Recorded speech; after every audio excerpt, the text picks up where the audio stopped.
दोन्ही बहिणी गेटच्या बाहेर पडताच अम्माजींनी समरचा हात धरून म्हटलं, चल बेटा, पूजेचा मुहूर्त निघून चालला आहे आणि पंडितजी आपली वाट पाहत आहेत. इकडे हॉस्टेलमध्ये दुसऱ्या दिवशी सकाळची पहिली किरण पडताच अंशुला उठली होती. तिला तर असं वाटत होतं जणू तिने रात्री एक खूपच सुंदर स्वप्न पाहिलंय. हॉस्टेलमध्ये आल्यापासून कदाचित पहिल्यांदाच ती सकाळी सकाळी नाईट सूटमध्येच बाल्कनीत येऊन ग्राउंडच्या दिशेने उभी राहिली. काल याच ठिकाणी तर सर उभे राहून तिला एकटक निहाळत होते. तिच्या चेहऱ्यावर एक गोंडस हास्य उमटलं. अचानक संकल्प आला आणि त्याने अंशुलाला मागून मिठी मारत आपला चेहरा तिच्या खांद्यावर टेकवला आणि डोळे मिटून उभा राहिला. त्याचा श्वास अंशुलाच्या चेहऱ्यावर पडत होता आणि तिला बेचैन करत होता.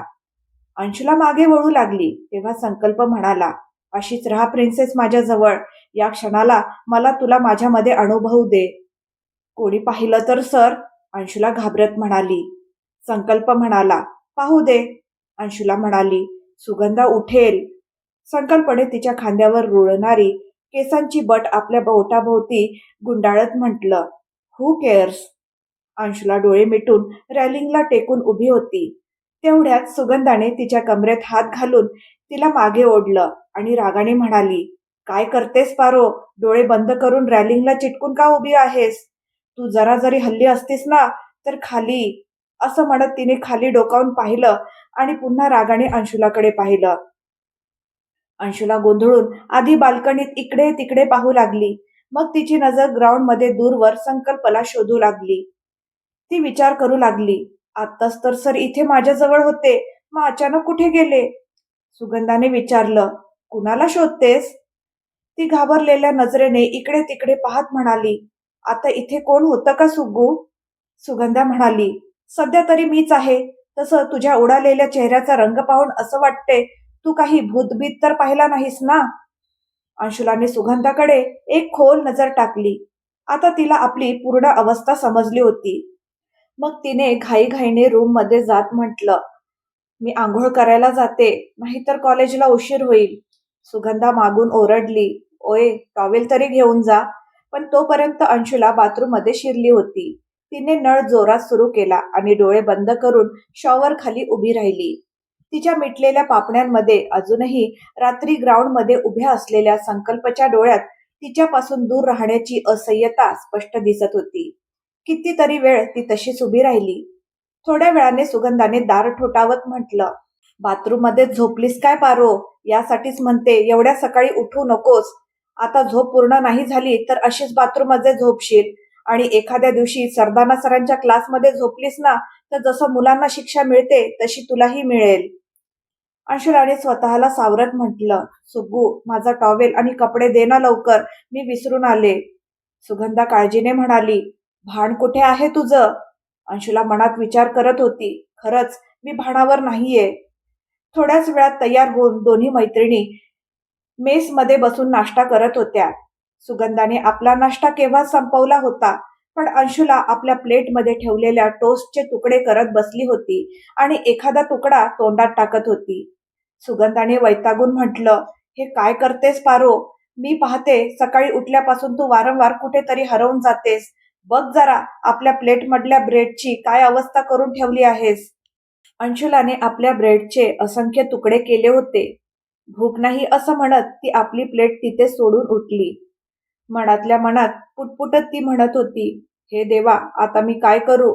मला तर सर वेडच करून सोडणार आहेत का? आज तर मी त्यांच्याकडे नजर वर करूनही पाहणार नाही. हो, हेच योग्य आहे. त्यांच्या डोळ्यात पाहिलं की मी सगळं विसरून जाते. इथे संकल्प लवकर कॉलेजमध्ये पोहोचला होता आणि कॉलेजच्या गेटवर एकटक नजर लावून आपल्या प्रिन्सेसची आतुरतेने वाट पाहत होता, कारण त्याच्याकडे वेळ कमी होता. सकाळी सकाळीच सरदाना सरांनी फोन करून त्याला सांगितलं होतं की कॉलेजमध्ये पोहोचताच थेट माझ्या रूममध्ये ये. आज संपूर्ण पेपरवर पूर्ण करायचं आहे. संध्याकाळी अवॉर्ड सेरेमनी आहे, लवकर ये. तो मनोमन प्रार्थना करत होता, एंजल फक्त एकदा तुला डोळे भरून पाहू दे. माहित नाही दिवसभर तुझं दर्शन होईल की नाही. वेळेचा पक्का असलेला संकल्प उशीर करू शकत नव्हता. अंशुला अजून कॉलेजमध्ये आली नव्हती, त्यामुळे तो निराश होऊन जड पावलांनी सरदाना सरांच्या रूमच्या दिशेने निघून गेला.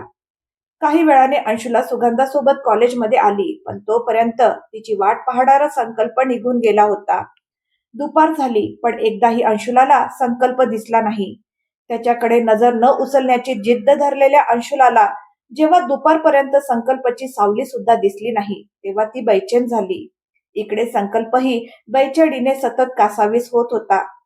सरदाना सर त्याच्यासोबत बसून काम पूर्ण करून घेत होते, त्यामुळे तो उठून बाहेरही जाऊ शकत नव्हता. अंशुलाची एक झलक पाहण्यासाठी आतुर झालेल्या संकल्पाच्या मनात एक भन्नाट कल्पना आली. तो म्हणाला, सर, कॅम्पचं लेटरहेड तयार झालं आहे. आय थिंक त्यावर प्रिन्सिपल सरांचा मेसेज हस्ताक्षरात लिहिलेला असायला हवा. सरदाना सर म्हणाले, यू आर राईट. मग कोणाकडून तरी लिहून घेऊ. संकल्प थोडा संकोचात म्हणाला, सर, मिस अंशुला यादवंशीचा हस्ताक्षर खूप सुंदर आहे. सरदाना सरांनी हसत संकल्पकडे पाहिलं आणि म्हणाले, मग मिस अंशुलाला बोलावून घे. संकल्पने अंशुलाच्या नंबरवर एक मेसेज पाठवला. Immediately meet Sardana sir in his room. Message वाचताच अंशुलाचं मन थोडं शांत झालं. अच्छा, तर तुम्ही तिथे आहात. मी उगाचच विचार करून स्वतःला हैराण करून घेत होते. पण यांनी मला तिथे का बोलावलं असेल? सरांसमोर काही बोलले तर मी काय करू? मी त्यांच्याकडे नजर वर करूनही पाहणार नाही. मग काही होणार नाही. सगळं ठीक होईल. ती आपल्या चिंतेचा काहीतरी मार्ग शोधत चालली होती, पण तिची पावलं मात्र तिच्या मनाच्या आदेशावर धावत होती. शेवटी संकल्प सरांची एक झलक पाहण्यासाठी तीही तर आतुर झाली होती. सरदाना सरांच्या रूम बाहेर ती अचानक थांबली. तिने खिडकीतून पाहिलं. कम्प्युटरवर काम करत असताना अचानक संकल्पची नजर दरवाजाकडे वळली, पण तिथे कोणी दिसलं नाही, म्हणून तो पुन्हा आपल्या कामात मग्न झाला. तुम्हाला माझ्या येण्याची चाहूल लागली होती, सर? अंशुलाचं हृदय जोरात धडधडू लागलं. तिने बाहेरूनच हळू आवाजात विचारलं, may I come in, sir? Sardana सरांनी तिच्याकडे पाहून हसत म्हटलं, प्लीज कम इन. दोघांना गुड मॉर्निंग करून अंशुला सरदाना सरांसमोर जाऊन उभी राहिली. तिचा आवाज ऐकताच संकल्प झटकन तिच्याकडे वळला, पण अंशुलाने एकदाही नजर वर करून त्याच्याकडे पाहिलं नाही. तिच्या या वागण्याने संकल्प चकित झाला. तो मनात म्हणाला, मान्य आहे एंजल, टीचर समोर तुला संकोच वाटतोय, पण निदान एकदा तरी माझ्याकडे बघ. मला पाहण्यापासून स्वतःला किती वेळ रोखून ठेवणार आहेस? सरदाना सर म्हणाले, सिट डाऊन मिस यादवंशी. अंशुला संकोचात खाली बसली. सरदाना सरांच्या लक्षात आलं की संकल्प लॅपटॉपवरचं काम सोडून फक्त एकटक अंशुलाकडेच पाहत आहे, त्यामुळे त्यांच्या चेहऱ्यावर हसू उमटलं. सरदाना सरांचं वय फार जास्त नव्हतं, त्यामुळे संकल्पसोबत त्यांचं वागणंही बऱ्यापैकी मोकळं होतं. इकडे अंशुलाची पुरती वाईट अवस्था झाली होती. एकतर सरदाना सरांनी पहिल्यांदाच तिला बसायला सांगितलं होतं, त्यामुळे ती अगदी त्यांच्या समोर बसली होती. त्यात संकल्प तिच्याकडे रोखून पाहत होता. हे देवा, माझ्यासोबतच तुम्ही असा प्रँक का करता? आणि वरून हे राव सर मला सारखे निहाळत आहेत. असंच थोडा वेळ चालू राहिलं तर मी तर लाजेने जमिनीतच गडप होईल. ती नजर खाली करून दोघांच्या बोलण्याची वाट पाहत बसली होती. संकल्पचा संयम मात्र सुटत चालला होता. एवढ्या वेळात एकदाही अंशुलाने त्याच्याकडे पाहिलं नव्हतं. तो पटकन उठला आणि अंशुलाच्या शेजारच्या खुर्चीवर बसत म्हणाला, मिस अंशुला, आपल्या बुकलेटसाठी प्रिन्सिपल सरांचा हा मेसेज आहे. प्लीज इथेच बसून तो लिहून दे. अंशुलाने संकल्पच्या हातातून पेपर घेतला आणि लिहायला सुरुवात केली. संकल्प तिच्या शेजारच्या खुर्चीवर बसून तिला मजकूर सांगू लागला.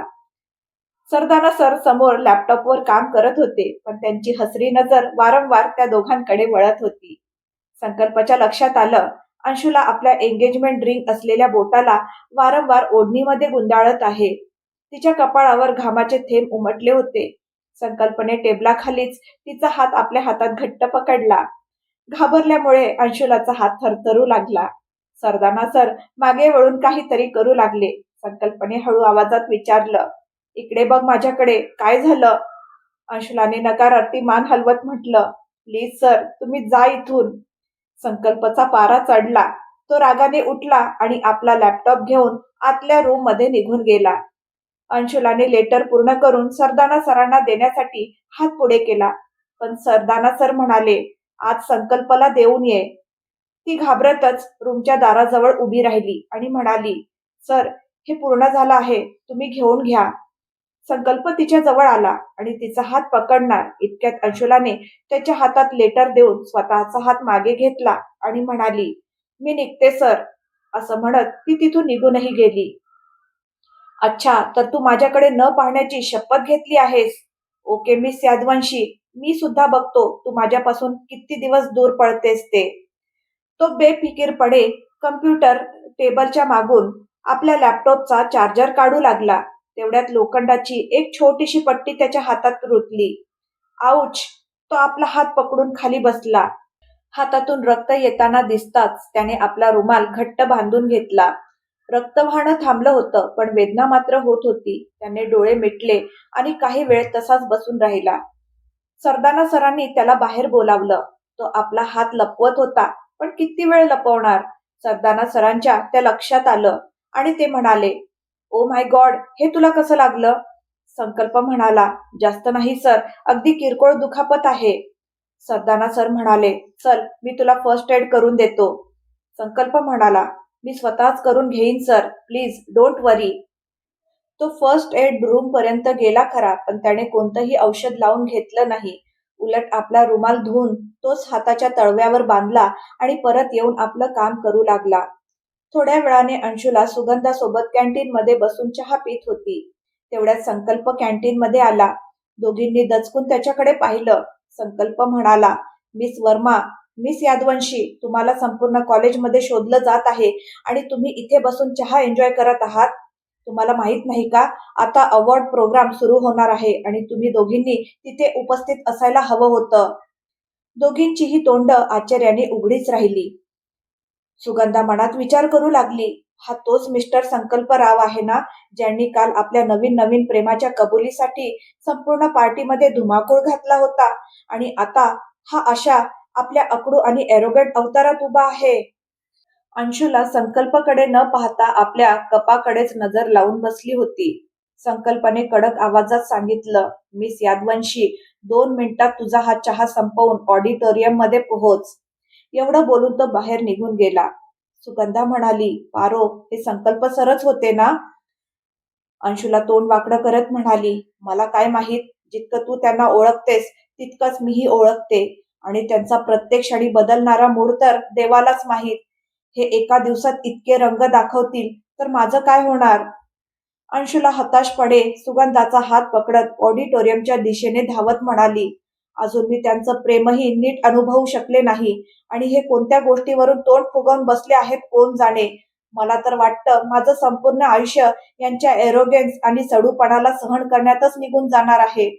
यांचे आई बाबा तर गंगाजल सारखे शांत आणि शीतल आहेत, मग यांच्यात एवढा राग कुठून आला कोण जाणे. आता हे काही लॉर्ड गव्हर्नर तर नाही ना, की मी त्यांच्या मनाप्रमाणेच वागायचं. ती अशीच बडबडत चालली होती. तेवढ्यात अचानक ब्रेक लागल्यासारखी ती थांबली. समोर संकल्प उभा होता आणि तिच्याकडे रोखून पाहत होता. त्याला पाहताच अंशुलाला जणू धक्काच बसला. ती आपल्या जागेवरून हलूही शकली नाही आणि चुपचाप उभी राहून त्याच्या पुढच्या उद्रेकाची वाट पाहू लागली. सुगंधा हळूच एका बाजूने निघून गेली. तू काहीतरी म्हणत होतीस मिस यादवंशी. संकल्प आपल्या पूर्ण फॉर्म मध्ये आला होता. भीतीने थरथरत अंशुला नजर खाली करून म्हणाली, नाही सर, मी तर काहीच म्हणत नव्हते. काहीतरी म्हणालीस, आकडू टाईप आणि आमच्यासोबत कसं आयुष्य घालवणार हेच म्हणत होतीस ना? इकडे अंशुला मनात म्हणत होती, जेव्हा तुम्ही सगळं ऐकलंच आहे तर मग एवढा तमाशा कशाला करत आहात? संकल्प म्हणाला, तू माझ्या प्रश्नाचं उत्तर दिलं नाही. आय एम वेटिंग फॉर दिस. अंशुलाने नजर वर करून त्याच्याकडे पाहिलं आणि पुढच्या क्षणी ती काय बोलायचं काय ऐकायचं हेच विसरून गेली. एवढ्या रागानंतरही संकल्पच्या डोळ्यात तिच्यासाठी अपार प्रेम होतं. हे देवा, आता मी काय समजू? चेहऱ्यावर एवढा राग आणि डोळ्यात माझ्यासाठी एवढं प्रेम. मी तर यातच बुडून जाईन. हा इतका विचित्र आणि सुंदर वर तुम्ही माझ्यासाठी शोधून ठेवला. मी तर कधीच समजू शकणार नाही की हे कधी रागात असतात आणि कधी माझ्यावर प्रेमाचा वर्षाव करतात. संकल्पने आपला दुखापत झालेला हात पाठीमागे लपवला आणि दुसऱ्या हाताने तिला ऑडिटोरियमच्या दिशेने जाण्याचा इशारा करत म्हणाला, आता तू जा, तुला तर मी नंतर सांगतो. थोड्या वेळाने संकल्प काही प्रोफेसर आणि सिनियर सोबत स्टेजवर मागे हात बांधून उभा होता. समोरच्या खुर्चीवर अंशुला सुगंधाकडे पाठ करून बसली होती. सुगंधाने तिचा चेहरा स्वतःकडे वळवत म्हटलं, पारो, संकल्प सरांनी मला जायला सांगितलं होतं. मी त्यांची गोष्ट कशी टाळणार होते? अंशुला म्हणाली, तू राहूच दे, सफाई देऊ नकोस. तू माझी मैत्रीण आहेस, पण त्या सडू महाराजांचं ऐकतेस. मला एकटं सोडून निघून आलीस. असं म्हणत तिने पुन्हा दुसऱ्या बाजूला तोंड वळवलं. स्टेजवर उभा असलेला संकल्प तिच्याकडेच पाहत होता. तर आता तू माझा राग तुझ्या मैत्रिणीवर काढणार? दिस इज नॉट फेअर मिस यादवंशी. तिच्यावर नजर रोखून तो मनात म्हणाला, आज सकाळपासून तुझं हेच चाललं आहे. तू माझ्याकडे एक नजरही वर करून पाहत नाहीयेस. शेवटी काय झालं आहे हे शोधून काढावंच लागेल. इकडे सुगंधाने घाबरत म्हटलं, एकदा तरी बघ पारो, संकल्प सर तुझ्याकडेच पाहत आहेत. अंशुलाने संकल्पकडे पाहिलं आणि तिच्या काळजात धस्स झालं. सुगंधा म्हणाली, अरे, संकल्प सरांच्या हाताला तर पट्टी बांधली आहे. काय झालं त्यांना? आत्ताच प्रिन्सिपल सर स्टेजवर आले होते. संकल्प त्यांच्या पाया पडण्यासाठी खाली वाकला तेव्हा त्यांनी त्याच्या पट्टी बांधलेल्या हाताला धरून त्याच्या दुखापतीबद्दल विचारलं. ते पाहून अंशुला विचार करू लागली, आतापर्यंत तर हे अगदी ठीक होते, मग यांना दुखापत कशी झाली? सरदाना सरांच्या रूमपर्यंत तर सगळं ठीक होतं. तिला संकल्पचा हात हातात घेऊन त्याला विचारावंसं वाटत होतं. त्याची दुखापत पाहायची होती, पण संकल्प स्टेजवर उभा असल्यामुळे ती तिथे जाऊन आता काही विचारू शकत नव्हती. डोळ्यात अश्रू भरून ती एकटक संकल्पकडे पाहत राहिली. तिची अवस्था पाहून संकल्प मंद हसत मनात म्हणाला, बघूया एंजल, आता तू माझ्यापासून कशी दूर पळतेस. आता तर तू स्वतःच माझ्या जखमेवर मलम लावण्यासाठी माझ्याकडे येशील. कार्यक्रम सुरू झाला. संकल्पच्या टीमचं नाव घोषित झालं होतं. अंशुलाही स्टेजवर पोहोचली. जसं सगळ्यांना आधीपासूनच अंदाज होता, तसंच गोल्डन सर्टिफिकेट संकल्पच्या टीमलाच मिळालं. प्रिन्सिपल सरांकडून सर्टिफिकेट घेतल्यानंतर फोटो सेशन सुरू झालं. संकल्प मुद्दाम अंशुलाच्या शेजारी जाऊन उभा राहिला. अंशुला थोडी दूर सरकू लागली. तेवढ्या संकल्पने चोरून तिचा हात पकडून तिला थांबवलं आणि म्हणाला, डोंट मूव्ह मिस यादवंशी. अंशुलाची तर जणू घाबरून पुरती गाळणच झाली. हे देवा, यांना कोणाचीच भीती नाही का? कुणी पाहिलं तर मी काय करणार? ती श्वास रोखून तशीच उभी राहिली. फोटो सेशन सुरू असताना अंशुलाला जाणवलं की संकल्पने पट्टी बांधलेल्या हातानेच तिचा हात पकडला आहे. अंशुलाची नाजूक बोटं नकळत त्याच्या हातात घट्ट झाली. संकल्पच्या टीमचं आणि कॅम्पमध्ये सहभागी झालेल्या सर्व विद्यार्थ्यांचं अभिनंदन करत प्रिन्सिपल सर संकल्पच्या टीमचं खूप कौतुक करत होते. कार्यक्रम संपता संपता डिनरची वेळ झाली होती. आज सगळ्यांचं जेवण कॉलेजच्या कॅन्टीनमध्येच होतं. सुगंधा साहिल सोबत गार्डन एरियामध्ये फिरायला गेली होती. संकल्प कॅन्टीनमध्ये सरदाना सर आणि काही सिनियर सोबत जेवत होता. आणि इकडे अंशुला कॅन्टीनच्या बाहेर थोडं दूर उभी राहून संकल्पची वाट पाहत होती. तिला माहित होतं की संकल्प याच मार्गाने हॉस्टेलकडे जाणार आहे. त्याची वाट पाहत ती विचार करत होती, आज हे जेवत आहेत की जेवण बनवत आहेत कोण जाणे. इतका वेळ मी इथे एकटी उभी आहे. मला तर भीती वाटते, कुणी मला इथे पाहिलं तर मी काय उत्तर देणार? कॅन्टीन मधून बाहेर येताच संकल्पची नजर अंशुलावर पडली. पण तो तिच्याकडे जाणार इतक्यात काही ज्युनियर मुलं मुली त्याच्या भोवती जमा झाले. संकल्प त्यांच्याशी बोलू लागला. थोड्या अंतरावर उभी असलेली अंशुला त्याच्याकडेच पाहत होती.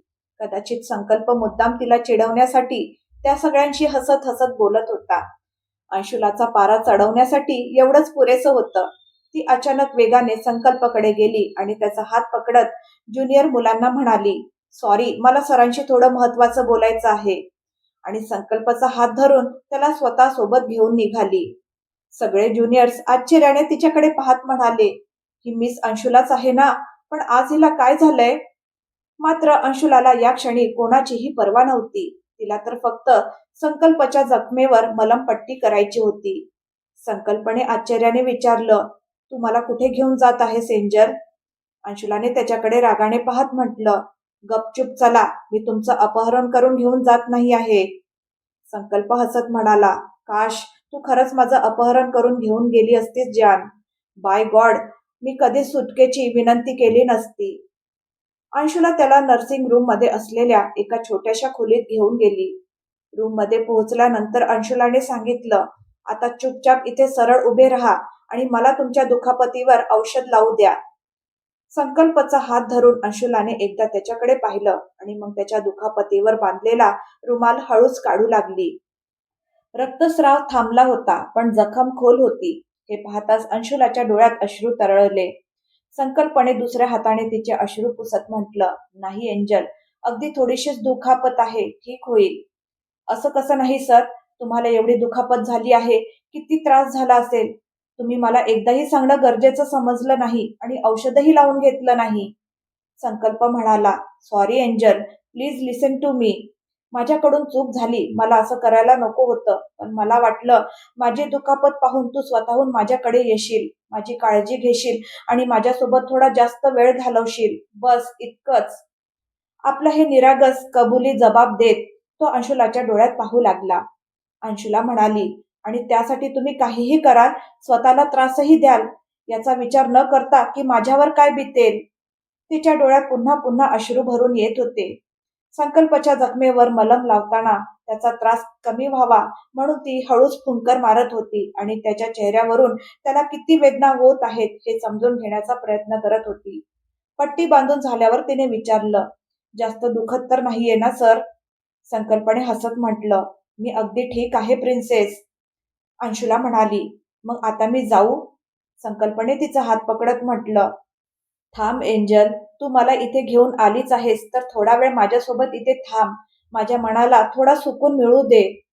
संकल्पने हळूच तिचा हात धरून तिला आपल्या जवळ घेतलं. अंशुला जणू एका मोहिनीमध्ये अडकून त्याच्या जवळ येऊन उभी राहिली. पण ती अस्वस्थ होत म्हणाली, पण सर, इथे कोणी आलं तर? तिचा श्वास पुन्हा वेगाने चालू झाला होता. संकल्प तिच्या डोळ्यात पाहत म्हणाला, तू काही वेळ माझ्यासोबत इथे थांबू शकत नाहीस? माझ्या डोळ्यात पाहून तू माझं दुःख समजून घेतेस, मग आता माझं मन तुझ्यासोबत काही क्षण इथे घालवू इच्छितय, हे का समजत नाही की मुद्दाम अनभिज्ञ बनत आहेस? अंशुला हळू आवाजात म्हणाली, मी कितीतरी वेळापासून तुमची वाट पाहत होते सर. तुम्ही तर बहुधा मुद्दाम आमचं मन जाळावं म्हणून त्या मुलींशी हसत हसत बोलत होतात. संकल्पने तिला आणखीन जवळ घेत तिच्या डोळ्यात पाहत विचारलं, मी एखाद्या मुलीशी हसत हसत बोललो तर तुझं मन जळतं? अंशुला म्हणाली, मला माहित आहे सर, तुम्हाला इतर लोकांशीही बोलावं लागतं, पण जेव्हा तुम्ही एखाद्या मुलीशी हसत हसत बोलताना तेव्हा मला अजिबात आवडत नाही. फक्त मनच जळत नाही तर माझं डोकं सुद्धा सुन्न होतं. आता अंशुलाचा चेहरा संकल्पच्या हाताच्या उंजळीत होता. तिच्या पापण्या हळूहळू झुकू लागल्या होत्या. ती स्वतःच तर संकल्पला घेऊन या एकांत खोलीत त्याच्या जखमेवर पट्टी करण्यासाठी आली होती, पण आता तोच एकांत अंशुलाची घालमेल वाढवत होता. ती डोळे मिटून उभी होती. संकल्पने तिची हनवटी हलकेच वर करत म्हटलं, इकडे बघ एंजल, माझ्याकडे पाहणं इतकंही कठीण नाही, मी इतकाही वाईट नाही. असं म्हणत त्याने तिच्या कपाळावर किस केलं. अंशुलाचा श्वास वेगाने वर खाली होऊ लागला. तिची ही निरागस घालमेल संकल्पचं मनही अस्वस्थ करून गेली. त्याने हळूच तिला मिठीत घेत म्हटलं, तू नेहमी माझ्यापासून अशीच घाबरत राहणार आहेस का एंजल? अंशुलाने पापण्या वर केल्या नाहीत तेव्हा संकल्प म्हणाला, ठीक आहे अंशुला, चल आपण निघूया, रात्र बरीच झाली आहे, मी तुला हॉस्टेलपर्यंत सोडतो. तो निघू लागला, पण अंशुला आपल्या जागेवरून हल्ली सुद्धा नाही. उलट तिने त्याचा हात धरून ठेवला. संकल्पने आश्चर्याने तिच्याकडे पाहिलं. ती संकल्पच्या जवळ येत म्हणाली, तुमच्यापासून दूर राहून माझाही श्वास घुसमटतो, पण काय करू, तुमच्या डोळ्यात पाहिलं की मी स्वतःचं भान हरवून बसते आणि तुम्ही जेव्हा माझ्यापासून दूर जाता तेव्हा तर मी वेडीच होऊन जाते. जिकडे पाहावं तिकडे मला फक्त तुम्हीच दिसता, म्हणून मी तुमच्याशी नजर मिळवत नव्हते. संकल्प म्हणाला, म्हणूनच तर सांगतोय, माझ्याशी लग्न करून घे, मग तू नेहमी माझ्या जवळच राहशील. सांग मिस यादवंशी, माझ्याशी लग्न करशील? अंशुला म्हणाली, तुमच्याशिवाय मीही अपूर्ण आहे सर, आणि हे अपूर्णत्व तेव्हाच संपेल जेव्हा तुम्ही मला तुमच्या आयुष्यात सामावून घ्याल. असं म्हणत ती संकल्पच्या छातीत येऊन लपली. संकल्पने तिच्या कपाळावर किस करत म्हटलं, तू माझ्या आयुष्यातच नाही तर खूप आधीपासून माझ्या आत्म्यात सामावून गेली आहेस. फक्त तुझ्या आणि माझ्या कुटुंबासाठी काही रीतिरिवाज पूर्ण करायचे आहेत, नाहीतर माझ्यासाठी या गोष्टींचा काहीच अर्थ नाही. मी तुला केव्हाच माझं मांडलं आहे आणि माझ्यासाठी एवढंच पुरेसं आहे. असं म्हणत त्याने अंशुलाला घट्ट मिठीत घेतलं. अंशुलाच्या हाताची देखील पकड संकल्पच्या खांद्यावर घट्ट झाली. ती हळूच म्हणाली, सर, आता मी जाऊ? संकल्पने जाणलं होतं की अंशुला जेव्हा जेव्हा स्वतःला त्याच्याजवळ अनुभवते तेव्हा ती असंच म्हणते. तो म्हणाला, "ठीक आहे एंजल, मी तुला हॉस्टेलपर्यंत सोडतो." आणि ते दोघंही रूममधून बाहेर आले. मित्रांनो, तुम्ही पाहिलंत की अतिशय सुंदर आणि मनाने खूपच नाजूक असलेली अंशुला आणि तिच्या अगदी विरुद्ध शरीर, मन, बुद्धी आणि इराद्यांनी पोलादी असलेला तरुण संकल्प, या दोघांचं प्रेम एकमेकांच्या नसनसातून वेगाने वाहत होतं. दोघांचं आत्मिक प्रेम तर उंचीवर पोहोचलं होतं, पण हो, आत्म्याची ओळख तर शरीरातूनच होते. रुहानी प्रेम अनुभवण्यासाठी स्पर्शाची गरज तर असतेच. संकल्पला अंशुलाबद्दल काही अपेक्षा असणं स्वाभाविक होतं, पण अंशुला ज्या वातावरणातून आली होती तिथली लाज आणि संकोच तिला पुढे जाण्याची कधीच परवानगी देत नव्हता. तसं पाहिलं तर मिस्टर ॲरोगंट म्हणतात की मी खूप अधीर आहे, पण आपल्या जानच्या डोळ्यातील झिजक पाहून ते आपल्या इच्छा मोठ्या संयमाने आवरून घेत होते. अशा प्रकारे एक एक पाऊल पुढे टाकत त्यांच्या रुहानी प्रेमाच्या प्रवासात आपणही त्यांचे सोबती बनून पुढे जात राहूया. संकल्प अंशुलाला गर्ल्स हॉस्टेलच्या गेटवर सोडून निघू लागला. संकल्पने गुड नाईट म्हटलं तेव्हा अंशुला क्षणभर थांबून त्याच्या डोळ्यात पाहू लागली. दूर जाण्याचं दुःख संकल्पच्या डोळ्यात स्पष्ट दिसत होतं. त्याने फिकटचं हसत म्हटलं, "काय पाहत आहेस प्रिन्सेस?" अंशुला म्हणाली, "तेच जे तुम्ही लपवण्याचा प्रयत्न करत आहात, पण तुमचे डोळे मात्र तुमची साथ देत नाही आहेत." संकल्पने तिच्या डोक्यावरून हात फिरवत म्हटलं, "डोंट वरी प्रिन्सेस, मी अगदी ठीक आहे."